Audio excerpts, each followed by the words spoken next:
Today, we got worst deaths in human history. Hey, man. You know how I'm going to go out? With old age. And I pray for that for all of y'all, too. Because nobody wants to die crazily. I saw these videos. They're very interesting. I saw this video. It looks interesting. I haven't seen the entire video. I haven't seen the video at all. Okay, I haven't straight up seen the video. So, let's get right to it. That's in human history. The last one is some serious Saw type stuff. Number 5. Boiled alive. Ishikawa Goemon was an outlaw who lived in the late 1500s in feudal Japan, who rose to fame stealing from the rich and sharing his spoils with the poor. In modern times, he's become somewhat of a folk hero, being portrayed in anime, movies, and video games, so it's a little hard to tell what details about his life were real and what was made up.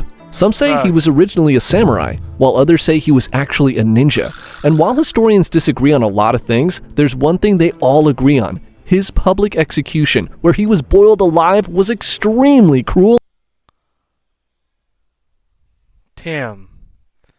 Yo, I ain't gonna lie. Imagine being boiled alive. Oh, you wanna know who's based off this nigga? Isn't it Odin from One Piece?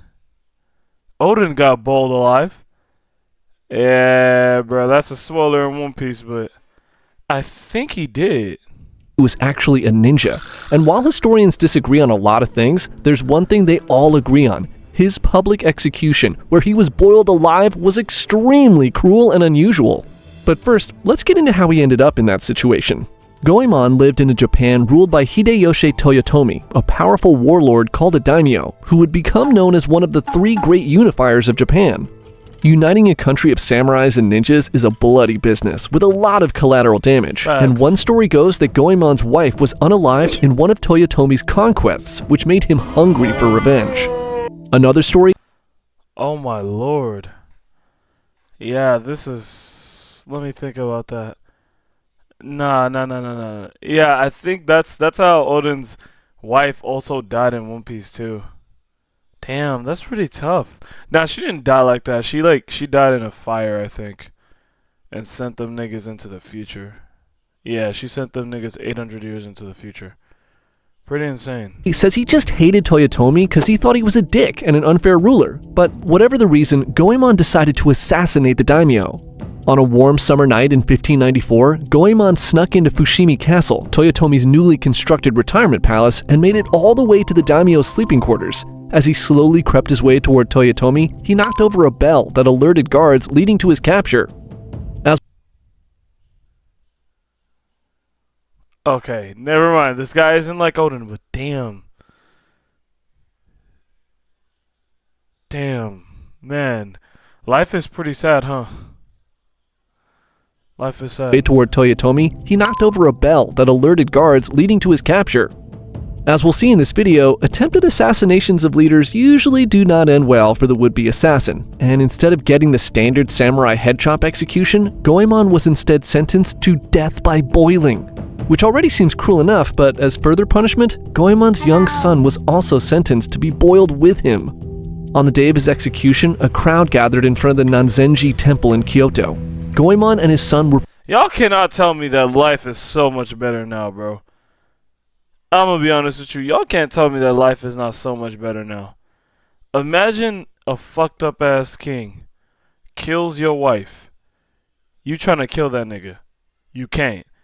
And then you and your only son get boiled alive. And your son is a little ass nigga. He probably like 7, 6. Bro, deadass imagine that, bro. Execution, a crowd gathered in front of the Nanzenji Temple in Kyoto. Goemon and his son were placed into a large iron cauldron. It was filled with water and a fire was lit to begin the execution. As the water began to boil, Goemon desperately lifted his small child above his head in an attempt to save him. From here, there are 2 versions of what happened next, and I'll let you choose which one you want to believe. That's exactly what Odin did with his students. Damn. The first, as Goemon was struggling to keep his son out of the boiling water, onlookers, not being able to stand the sight, rushed in to rescue the boy, leading to a somewhat happy ending, as Goemon passed away seeing his son rescued and in safe hands. The second account is far more horrific. As Goemon painfully held his crying son above his head, he looked out at the crowd and realized that no one was coming to help them, and despite his best efforts, his son would ultimately perish that day as well. Upon this dreaded realization, Goemon plunged his child into the boiling water, unaliving him as quickly as possible, and then held his steaming body above his head again as a giant middle finger to Toyotomi and all the onlookers who did nothing. He stared out at the crowd until he eventually passed away, slumping into the boiling pot of outlaw soup. Yeah, did I mention that it only gets worse from here? Number 4, Mutilation Parade.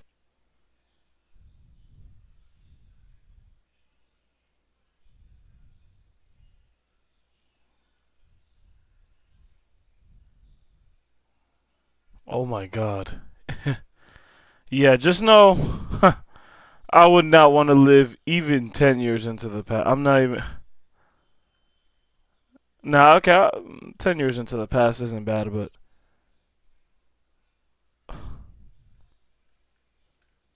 What the fuck? Goemon painfully held his crying son above his head. He looked out at the crowd and realized that no one was coming to help them, and despite his best efforts, his son would ultimately perish that day as well. Upon this dreaded realization, Goemon plunged his child in his head. He stared out at the crowd until he eventually passed away, all the onlookers who did nothing. He stayed. Juan de Cañamares was a Catalan peasant who in 1492 committed the biggest of no-nos, trying to assassinate King Ferdinand II of Aragon, and boy, did he pay for it. But first, some backstory. In the late 1400s, the serfs in Catalonia rebelled against their king, demanding their freedom in what's known as the War of Remences. A serf, for people who have never heard the term, was kind of like a slave that couldn't be bought or sold, and was instead assigned to work a plot of land no matter who owned it. The serfs, or remensa as they were known at the time, actually won the First War of Remences after a decade of fighting, only for nothing to really change, leading to a second War of Remences, which ultimately got them the reforms they were looking for from King Ferdinand II. Kind of. They had to buy their freedom with a huge sum of money, but I guess at least that was an option. Anyways, in October of 1492, King Ferdinand and his wife Isabella, thinking everything was now cool with the serfs in Catalonia, traveled to Barcelona to conduct some official business. Things were fine for a month, and the king conducted his affairs from the royal palace. However, all this changed on December 7, 1492. As King Ferdinand was leaving the palace, Juan de Cañamares made his way through the crowd with a small sword hidden in his cape. De Cañamares snuck up behind the king and out of nowhere violently cut him from his ear to his back. Oh my Immediately, God. a few of the king's men jumped on De Cañamares and stabbed him 3 times before the king, nearly passing out from his injury, commanded them to stop and keep him alive for questioning. See, the queen suspected that this assassination attempt was a plan the serfs and the entire city of Barcelona was in on, which immediately got people around De Cañamares to be like, nah, he crazy, he was totally on his own, F that guy. Hell yeah. Nobody wanted to be sentenced to the punishment this guy was about to get. In the torture/interrogation that followed, De Cañamares confessed that he heard the devil's voice every day telling him to unalive the king, and if he did that, then he would become the new king. This let everyone else in the town off the hook, which I'm sure was a huge relief. For his punishment, De Cañamares was stripped naked, tied to a pole on a cart, and wheeled around town. You may be thinking, that seems fun, a parade around the city. A little embarrassing, I guess, being naked and all. But oh no, we're again talking about the punishment for a royal assassination attempt here. It gets much worse. At each stop around the town, the executioner brutally removed a part of De Cañamares' body. An official account of the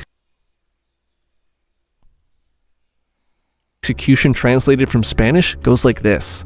First, they cut off the hand with which he hit the king, and then with burning iron tongs they took out one of his breasts, and then they took out one of his eyes, and then they cut off his other hand, and then they took out the other eye, and then the other.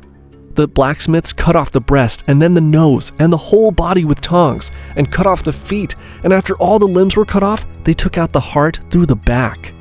One source said he died after the second stop, but they kept going anyway until the end of the wagon ride where he was stoned, and what was left of his body was burned at a stake. Things like this make me wonder why some people think time travel would be a fun idea. Oh God!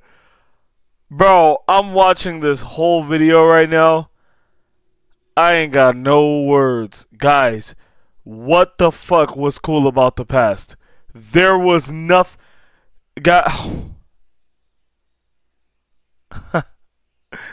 Guys, there was nothing cool about the past. There was nothing. You don't even hold a candle to that type of suffering. No one. Not many people of today do. So I don't know why you would even want to be in the past at all. With this.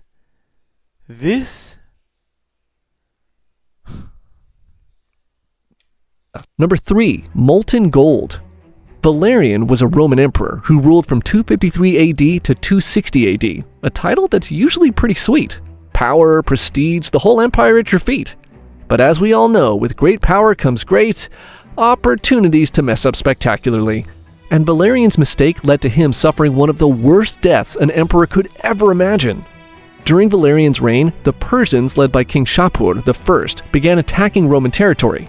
Deciding he had had enough, Valerian personally led his army into battle against the Persian army of King Shapur. Valerian thought he could march in, flash some swords, and be home in time for a nice goblet of wine. But surprise, surprise, the Persians were a little tougher than expected.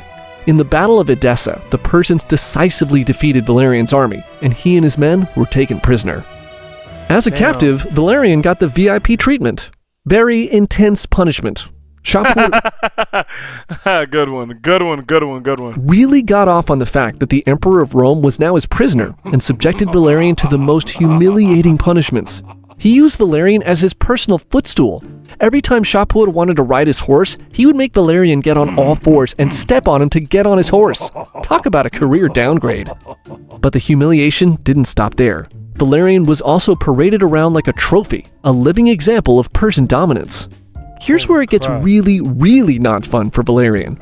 There are some differing stories on how Shapur really offed him, but the most popular story is that Valerian tried to bribe Shapur for his release by offering a mountain of gold. This gave Shapur a great idea, and he forced Valerian to swallow molten gold as punishment, which ultimately did him in. The second way people think he may have died was that Shapur had him skinned alive. Also terrible, but whatever version you want to believe, after Valerian was dead, Shapur had his skin stuffed and displayed him as a trophy animal that he would show off to guests. From ruler of one of the most powerful empires in the world to being a janky scarecrow, Valerian's story is one for your nightmares. Notice how none of these were in the 2000s. Notice how I mean, bro, the only things that are anything close to as bad as this is the cartel punishments. And my nigga, the cartel is in fucking Mexico, okay? I mean, it's all over the world, but my nigga, you're not just gonna get into it with the cartel. It's not that common to get into it with the cartel unless, nigga, you are actually in some deep street activity, which, nigga, I don't do, okay? Like, nigga, most niggas don't do that shit. So... And plus, you can get away with it, like police, a lot of it, you can get away with some shit. But like, bro, this shit back then, you could not get away from this. Number 2, roasted eggplant. Okay, for this next one, I originally was going to talk about someone else, but it turns out William Wallace, you know, the guy Mel Gibson made the movie Braveheart about in the 1990s, died the exact same brutal way. Which makes me think the English really did not mess around with executions in the 1300s. This death is absolutely horrific and so much worse than the one shown at the end of the movie.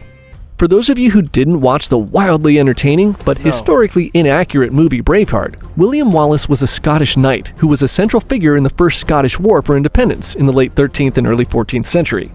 He led the Scots in many battles against the English, most notably in the Battle of Stirling Bridge, where he led a small army to a decisive victory over a much larger English force. By the early 1300s, he was declared a traitor to the English crown, which he argued didn't make sense because he never pledged his loyalty to the English king. No. But the king was like, "Roasted eggplant says what? What? Exactly." In August of 1305, he was ultimately captured and sentenced to death in a way that would be considered barbaric in today's modern society. On August 23, 1305, Wallace was stripped naked and dragged through the city of London at the heels of a horse until they reached the elms at Smithfield. He was then strangled by hanging, but released gasping for air just as he was passing out. Then, I'm not making this up, his eggplant was cut off and thrown into a fire right in front of his eyes. He was then gutted while again still alive and made to watch his entrails be thrown into the fire. Finally, he was beheaded and his body was chopped into 4 pieces and sent throughout the kingdom to be displayed as a warning. His head was dipped in tar and placed on a spike on London Bridge. Needless to say, he was not yelling, "Freedom!" like in the movie. And like I said earlier, there was another guy who was executed in the exact same way with the roasted eggplant and everything. Man, the Middle Ages were rough. Number 1, Iron Throne. Damn. This one is some literal Saw movie type stuff, so click away if you're not into that. György Doja was a decorated Hungarian soldier who led a So, after this, are y'all are y'all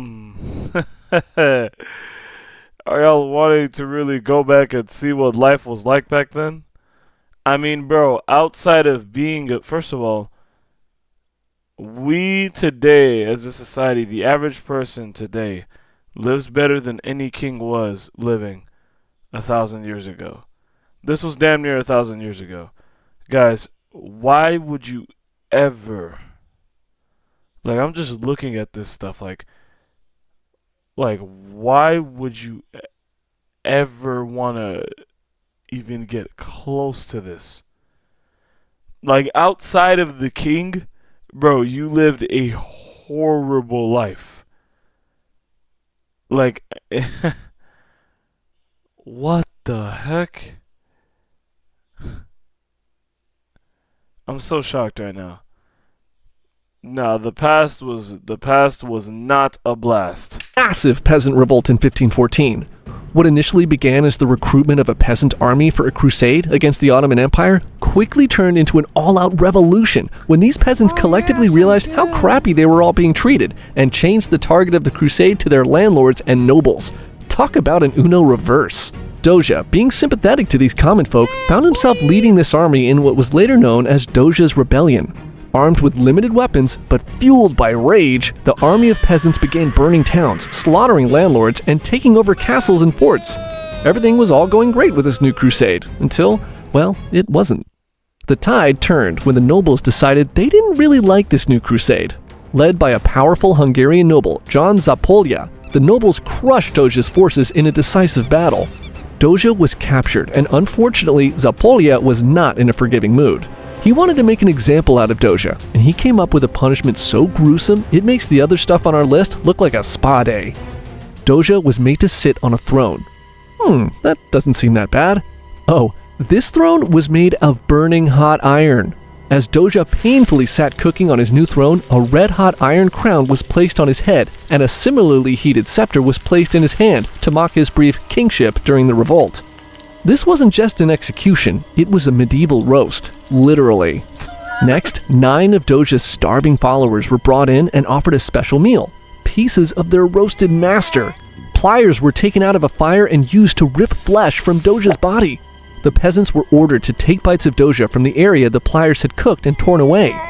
Imagine being so hungry you'd eat anything, and then being ordered to eat the guy who had been your biggest hero. Any peasant who refused to eat their boss was cut into pieces on the spot, showing the other peasant rebels that the nobles meant business. Eventually, Doja succumbed to his injuries, and the peasants who ate a piece of their former hero were let go with trauma that probably lasted the rest of their life. Oh, and Zápolya? He went on to become the king of Hungary. Here are 5